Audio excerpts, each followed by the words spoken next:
Bismillahirrahmanirrahim. Distinguished parliamentarians, councillors, ladies and gentlemen, Assalamu alaikum and good afternoon. May I firstly offer an apology to the Circle of Literary Friends. My association goes back, in fact next year it will be 40 years since the day that I first stood and spoke from the platform of Circle of Literary Friends. Work it out, yeah. Work it out. And it has been some 3 years. For the last 3 years, I have not been able to be present at a Circle of Literary event.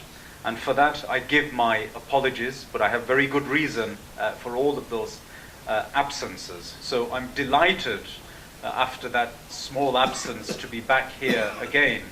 And I actually look forward to being able to say that whilst next year may be 40 years, I want that to be the first 40 years, not the 40 years.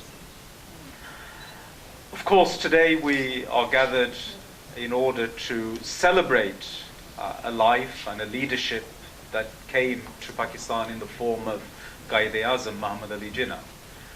And most of you, of course, like me, have had the possibility of hearing so many accounts that are recorded in public formats. But I actually was very, very fortunate in one particular way.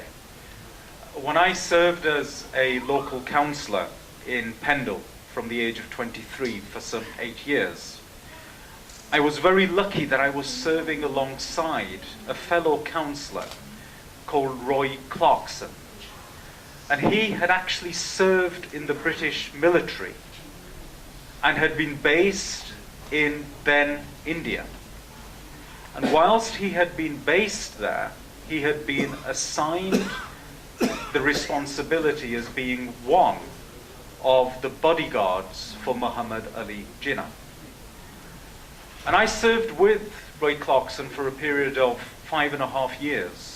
And over that 5.5 years, he actually recounted to me direct personal interactions that he had had with the Qaid, and also direct experience of the interactions that he had had with him.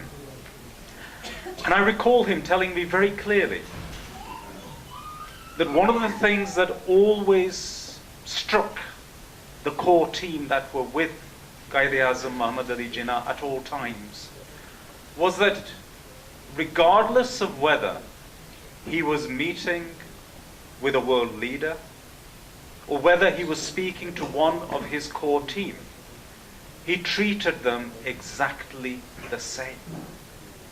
He knew each of his team by name, he knew who their families were, and he would always ask after their welfare and make sure that they were happy in the way that he was working with them. Now that's the sign of a true and great leader. If today you go and you pick up books from shelves teaching you about leadership skills, you will find those skills actually spoken about today by people who claim to be experts today, so many decades later. At that time, that was not the style of leadership. It was a very different style of leadership. But today, when I look at what is happening in global politics, it worries me.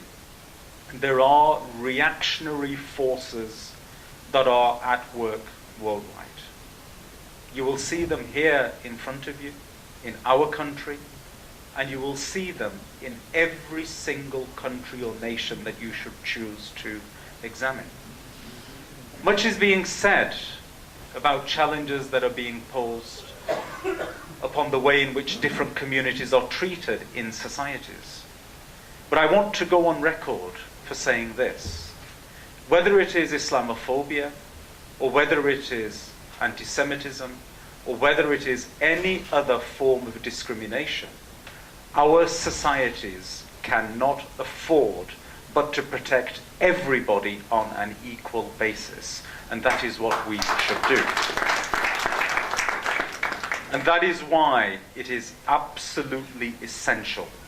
Now, I'm not making this because I'm a politician attached to a political party. I'm going to step aside from that, and it's quite an unusual thing to have to do. But when I see those populists at work in the United Kingdom today, I feel duty-bound, not from a party interest, but duty-bound from my country's interest, to appeal to people, to say to them, support the mainstream and support the majority wherever you are, whoever that mainstream or majority may be, because we cannot afford to allow those extremist-minded, small-minded, bigoted populists into any position of power in the United Kingdom.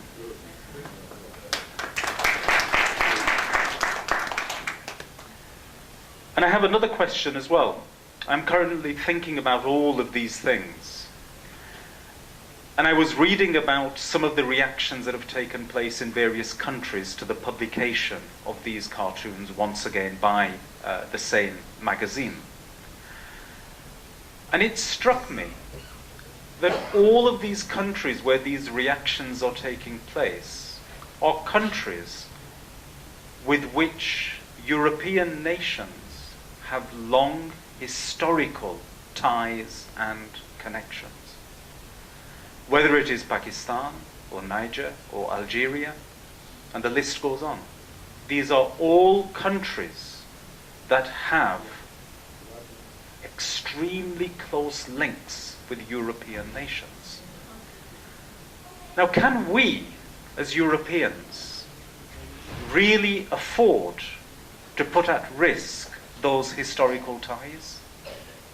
And if we carry on simply promoting the viewpoint of a certain section of our population and ignoring the rest, we are isolating ourselves from all of those nations with which we have centuries-old relations. Are we going to be in a position in time to come to recover that relationship? And if we can't, then who is waiting to fill that gap? And how is that going to be beneficial, either for those nations, for our nation, for the entirety of Europe, or the world? So there are much graver consequences attached to what is happening today. And that is why it is essential that all those people who believe in the will of the majority and want to reject that mindset today of extremists that is coming together to attack us on a variety of different levels, that regardless of what our religious affiliations may or may not be, we must all stand together to say we reject what you are doing. So whether it is Peshawar or Paris, Bali or Brussels, the location is irrelevant. It is the mindset and the principle that we must cement and concrete. And I was particularly pleased in a debate that took place in Parliament this week.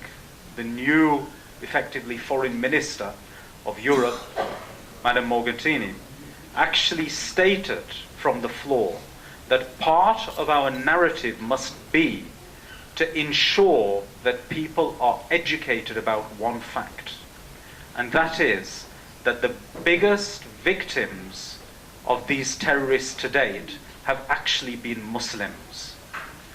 Now, I go one step further than that. The biggest victims have been Muslims and Islam and everybody who believes in freedom and in equality and all of those values that tie us together. So there is a need for us to stand firm. It would be remiss of me if I exited this platform without making some comment about the future of relations between the UK, Europe, and Pakistan.